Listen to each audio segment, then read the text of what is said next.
Hi, Manisha. Hi. Yeah, as you all know, I love motorsports. I love sports, anything to do with sports, travel. So, yeah, it keeps me motivated, recharges me to go back to work with enthusiasm. Right. I have two sons. One of them, twin sons actually, one of them is a very sore loser, and I keep putting them in sports, telling them that's the only way. I think sports is the biggest leveler, isn't it? You lose more than you win. Do you believe that? You don't lose, you don't win. I tell my children, get your education from school, learn communicative skills. But the most important thing in life is to travel and indulge in sports, very kind. When you travel, you meet people from different walks of life, religion, experience different cultures. And I have said this before, you learn to empathize with people. You know, there's a very famous quote that religion makes you hate people that you have never met before, which is so true.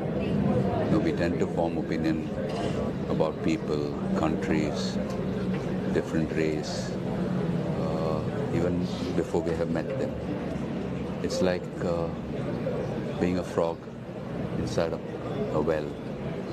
So when you travel, you realize how small you are, how small the whole world is. And as far as sports is concerned, it teaches you how to handle success and failure with grace. It brings out your real personality, because they say that your personality is formed within the first few years of birth. That's right, 6. Yeah, That's first few years, like maybe 4 or 6 years. Yeah. And then, so probably, you know, when you look at all these world summits, I mean, this is what I have come to understand. Right. We see all the world leaders indulge in a game of golf. It's probably to understand each other better through sports, to see how one handles success, or how one handles failure. That's true. I mean, are they able to handle it with grace? So I think sports and traveling are very important aspects. So you think I'm doing a decent job putting them in sports just to teach them that both fame and failure are both imposters at the end of the day, right? Don't take them too seriously, isn't it? See, failure teaches you more than success does. Yeah, for sure. See, when we go through failure bad times, through adversities, I mean, we're God-fearing. We tend to be more careful with the decisions we make. We don't take impulsive decisions. You know, we're very careful with the way we go about life on a day-to-day basis. But it is when we are successful that one needs to be extremely cautious. Yes. Because they say success is like a wild horse. You know, it will let anyone hop onto it. But if you can't tame it, it will throw you off and wait for the next one to hop on. Right. So I think sports teaches you how to handle both success Right. and failure with grace. Of course, and you have done that actually in real life as well. That's impressive. And I think you're being too kind. Of course not. I'm not yet there, but I'm trying to be a better person with every passing day. Of course. I do have my own flaws, shares of, I have my share of But who learning to doesn't? do. But who doesn't, right? I mean, that's how I look at it. I mean, as long as we do better every day. And car racing is one sport, or any sport requires a mental strength. It's just about risk and rewards, right? When you are on the racetrack, what goes through your mind? Is it mental agility? Is it like sturdiness? What do you think is the biggest life hack or a skill that you need to have to survive on the tracks? No, once you're inside the car, it's just that you follow your braking lines. There's only so much. You don't think beyond the car. You don't think beyond the track. You know, and like unlike any other sport, like in the films, you get one shot wrong, you have a retake. In tennis, you know, your first serve, you fault your first serve, you have a second serve. In racing, there are no retakes. One brief moment of distraction, That's true. one mistake can maim you for life, can kill you. So, yeah, you need to be on it all the time. Do you practice, like, how do you get that kind of discipline? Because consistency is key for anything, but when it comes to racing, what do you think? Is it just like, do you need that space every day, or Make do you sure you train hire the right people. around you? Not just racing, any it could be a business venture, any sport. You make sure you have the right kind of people. You have a coach, a driver coach, trainer, a spiritual person. You put a team together who guide you, who prepare you for what's up ahead, the challenges up ahead. You get one. There is a protocol that needs to be followed. So I tell people, if you choose to do something, do it properly. Yes. Don't do it half-hearted.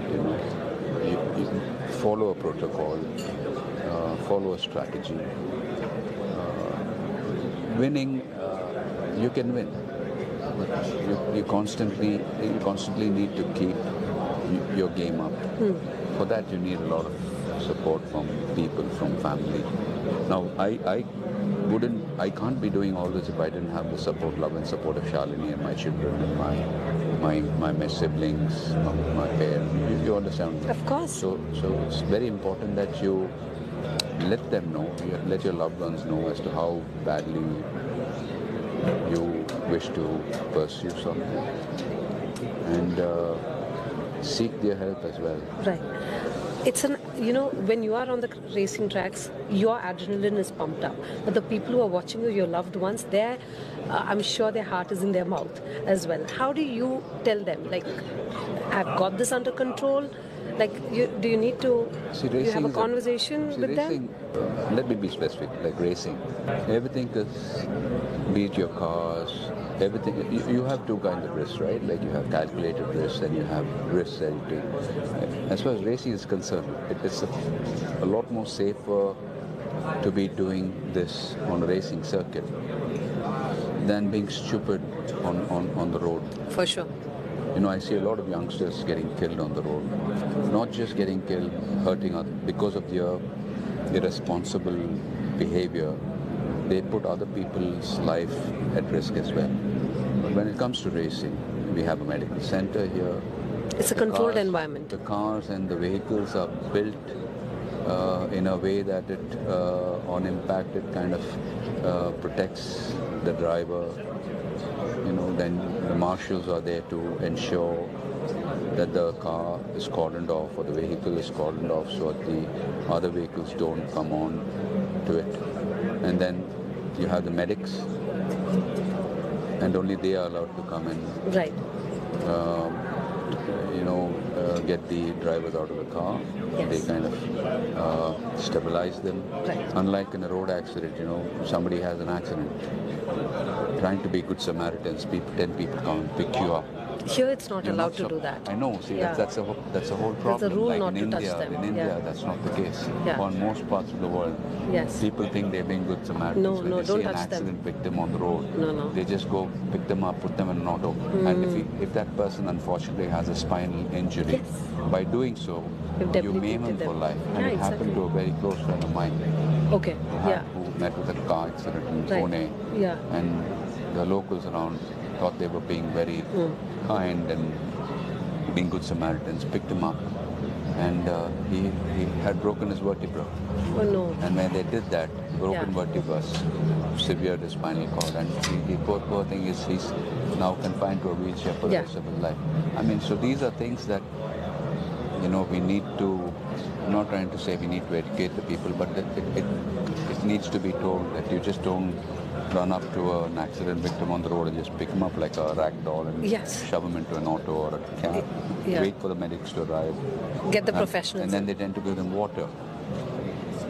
Because if that person requires immediate surgery, Yeah, you don't- cannot perform surgery right away Yeah. because he has consumed water. So the anesthetist wouldn't administer general Can't- anesthesia can't. till such time that maybe for a couple of hours he. No, it could cost them their life. I mean, It could. based on. So, like I said, that there's so many things that you need to be aware of. So, I know racing can never be safe. Yes. Motorsports can never be safe. I mean, you Okay. had Ayrton Senna, one of the best drivers in the world, who was killed on the racing circuit. Does it mean he was not up to the mark? It happens. Okay. I mean, Michael Schumacher had met with an accident away from the circuit while skiing. It's not Skiing. something that he loved to do. So It was the I mean- biggest. I mean, yeah. It was the these- biggest irony these- of it all. These kind of things happen, but Yeah. I'm saying we need to be conscious and prepared for eventuality. So when I race, I'm not here thinking nothing would happen to me. Anything can happen. So I tell people, be sure what you want to do, because every choice has a consequence. Right. And you should be willing to face the consequence. So if I'm here racing or indulging in adventure tourism, I wouldn't say like motorcycle tourism, which was It is in some way, right? it can today. happen. Accidents happen. Yes. So I know what the consequences can be if when you have good days, you have bad days. So I'm not saying chicken out, be a coward and not do it at all. Prepare yourself. Lovely, Get yeah. the right equipment. And I see a lot of people, especially since I now run a motorcycle touring company, I see a lot of people who invest a lot of money on fancy motorcycles, Yes. but they wouldn't spend money on a proper Helmet. riding gear like a helmet or. I tell my friends, I tell riders who wish to join us on cross-country rides, I tell them the cost of your riding gear, which includes your helmet or your boots, your gloves, should be at least 10 to 15% the cost of your motorcycle, your Fair gear. enough. I think that's a fair, way to look at it. Right. Of course. And it will help you save your life Of course. at a given day, on a I bad know. day. That's true. Last question. Do you like the roar of the engines or claps from the audiences in a cinema hall, or can you compare the adrenaline rush of both? See, having asked me that question, I want to say a few things beyond cinema, beyond sports. Today with what's happening on social media, so much of so toxic. Yeah. We cannot feel it, and it is not just for celebrities. When I say celebrities, it's not just for people like us in the film business or in politics or in governance. Or I see it's spread through every sphere of society, which on the long run is not a healthy sign. It's not a healthy sign. Something needs to be done about it. Filter out the hate, you mean? I don't know. But something needs to be done. Who's going to bell the cat? Are the respective governments all over the world going to take a call on this? Are the social media platforms going to take a call? Do They something feed off about it, right? Because today mental health has become such a major issue Yes. world over. People are losing their mental health. For I mean, sure. we talk about good health. I mean, it's not just physical health that we talk about. It's not just about six-pack and having a great body. Mental health Yes. is so important. I see a lot of people losing. And I want to tell my fans, look, life is short. You could be gone. We could all be gone. Yes. And like they say, our grandchildren won't remember our name. I don't know what my great grandparents' names are. Great guy. Yeah, you're right. I don't You either. can only follow your family tree till a particular Yes. to a particular gender. You can trace it to a particular. So which means like we will all be forgotten. Maybe our great grandchildren will not even bother to want to know us or remember us. So what's all this fuss about? Why so much of hatred? Why is there so much of Yes. toxicity? Be happy for people. I'm always happy for people. I'm not trying to be self-righteous. I like that. Be happy for other people. If someone's doing well in life, be happy. Yes. be happy for people, because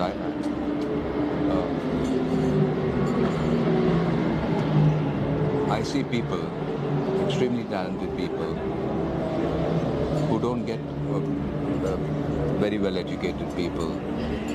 They have everything going for them, but somewhere they fall short in life. They don't get to where they need to be. Yeah? Just saying, in Tamil there's a saying called Ennam Pol Vazhkai. Ennam Pol Vazhkai means what you think is what you are, or how your life is. Okay. So if you have good thoughts, Yeah. so will your life be. Your life will be beautiful. You breed negative thoughts back, so will your life will be just the way you think. Right. And then there's another question of being ambitious. At what cost? No, sometimes people, when I tell people, like, you should be ambitious, but make sure that your abilities match up to your ambitions. Yeah, for sure. Or try to develop your skills to match your ambition. And there are some people who are extremely talented, phenomenally talented, but not ambitious at all. I think there needs to be a balance between the two. No, I'm sorry if I've come across as someone who's trying to preach, but I think No. I pray to the Almighty that all this hatred, all this, it comes to an end. Vitriol, I think just it's going. pure venom. I think one fine day things will blow out of proportion, where it is going to affect every single individual in this world. So media. I mean, you're from the media house. Yeah. Yes. I think Yes. when something happens, Yeah. I think the media also needs to take responsibility for what happened. Because we celebrities are blamed. When something happens, celebrities are blamed. People in the governments are blamed. Everyone is blamed. So but even fourth estate should. I think the media and the people Yes. also need to take accountability For sure. I'm with you. in making sure that the world is a better place to live in. Of course. I mean, the least we can do is don't trespass other people's space, be territorial, don't trespass, work hard, play hard. Don't bother about what the other person is doing. Yes. I mean, how is it going to help you? Focus on your life. I tell my fans, watch films, everything is fine. But Ajit Varga, Vijay Varga, Ninga po vada pori. When are you going to live? I think that was a lovely thing you told I'm fans. very grateful to the love that you have all given me. But please look after your life. I love that. I'd be a very happy man when I get to know that my fans are also doing very well in life. Excellent. And when they're nice and kind to my peers, my co-stars, and they have nice things to say, nice words to say. Again, life is very short. Our great-grandchildren are not going to remember us. So just keep this in mind. Live for the day. Yes. Don't look at the past. Don't look at the past and worry about what could have been. Don't look ahead and worry about would this happen. Live for this moment. Live for now, because one day we will all die. One day we will all die, and that's the truth. Yeah, that's the sad reality, So but you're living it so fully. Let's all work hard, play hard, and be happy. Stay healthy, not just physically, Mentally. mentally. Love you all.